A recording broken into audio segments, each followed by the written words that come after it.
Magandang hapon mula sa DOST Pag-asa. Narito ang latest weather update ngayong Sabado, November 29, 2025. Base sa latest satellite image, patuloy pa rin umiiral ang shear line o yung pagsasalubong ng northeast monsoon at easterlies na nagdadala ng mga pag-ulan at thunderstorms, particular dito sa may hilagang bahagi ng Luzon, habang ang northeast monsoon naman o yung hanging hamian ang nagdadala ng mga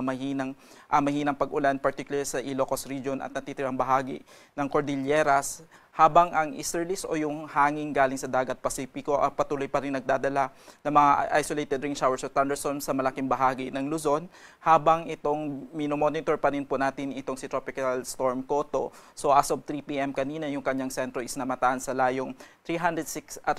kilometers northwest ng Pag-asa Island, Kalayaan, Palawan, na may maximum sustained winds na 85 kilometers per hour at gustiness na umaabot ng 105 kilometers per hour. Kasalukuyan po itong kumikilos west-northwest at medyo mabagal po ang pagkilos po nito. Although malayo po itong si Tropical Storm Koto sa ating bansa, ngunit itong extension nito or yung trough ni Tropical Storm Koto ay patuloy pa rin nagdadala ng mga pag-ulan at thunderstorms dito sa malaking bahagi ng Kalayaan Islands, habang sa Palawan, Visayas at Mindanao patuloy pa rin iiral ang mga localized thunderstorms, lalo na po sa bandang hapon at gabi.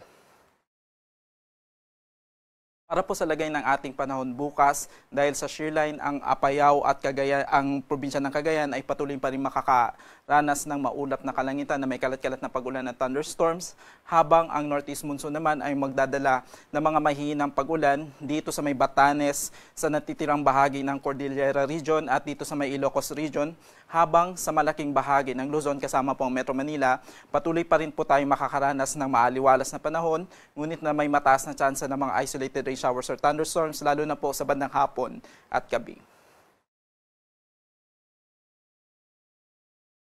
Sa malaking bahagi ng Visayas, Mindanao ay patuloy pa rin iiral ang magandang panahon, ngunit mataas nga po ang tsansa ng mga isolated rain showers or thunderstorms dahil po sa mga localized thunderstorms, habang dito sa Palawan is asahan po natin makakaranas pa rin bukas ng magandang panahon, ngunit pagdating po dito sa mga isla dito sa Kalayaan Islands ay patuloy pa rin po sila makakaranas ng maulap na kalangitan na may kalat-kalat na pag-ulan at thunderstorms dahil naman po sa trough nitong si Tropical Storm Koto.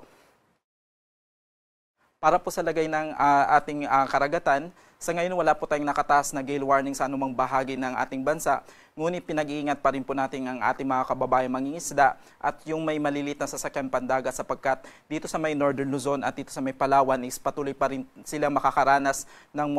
moderate to rough sea condition na maaari pong magdulot ng mga matataas na alon na delikado sa ating mga kababayan. At sa natitirang bahagi po ng ating bansa, patuloy pa rin iiral itong slight to moderate sea condition dito sa natitirang bahagi ng Luzon, Visayas at Mindanao. Para po sa lagay ng ating panahon sa susunod na 3 araw, patuloy pa rin iiral ang easterly sa malaking bahagi ng Luzon, kaya asahan po natin pagdating po dito sa Metro Manila at Legazpi, kasama po ang Baguio City is patuloy pa rin makakaranas ng maaliwalas na panahon, ngunit may mataas na tsansa ng mga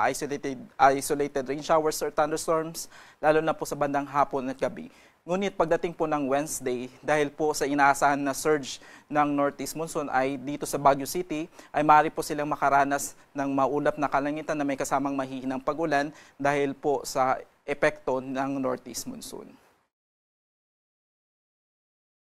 Sa malaking bahagi ng Visayas, dito sa Metro Cebu, Iloilo City at Tacloban is patuloy pa rin makakaranas ng